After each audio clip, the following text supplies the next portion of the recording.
هي الجنون والعفوية، البراءة والعصبية، الموهبة والجاذبية، هي الحضور والدهشة والإثارة والثورة.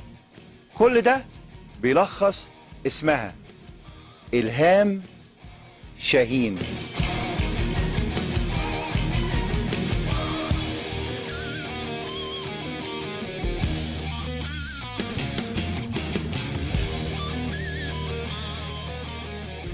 حلو قوي استبدال كلمة فرحة بثورة، يعني العيد فرحة بقت العيد ثورة. أنا هاخد من مسألة الجوائز دي وأسألك سؤال، هل في جايزة كنت تتمني إنك تاخديها وما خدتهاش فحصل جواكي نوع من الثورة على عدم التقدير اللي أنت كنت متوقعاه؟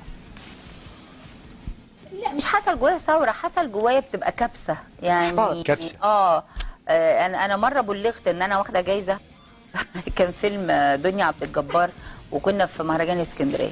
انا بلغت وبعدين فوجئت انه لما قالوا احلى ممثله قمت انا وقفت كده بكل ثقه قبل ما اسمع بقى، انا عارفه ان انا والكاميرات بتصورني على ترابيزتي، فقالوا اسم زميله تانية في فيلم تاني خالص. يا حبيبتي قعدت تاني في مكاني وبعدها لقيت يعني انا قعدت رحت مخبيه وشي لان الصحفيين كلهم راح تك تك تك صور. ما ثرتيش بقى على اللي بلغك الخبر؟ لا لان هو اللي حصل انه في كراسي طارت على المسرح كان الاستاذ علي بدرخان في اللجنه والاستاذ داوود عبد السيد، وقالوا ان الجوائز اتغيرت.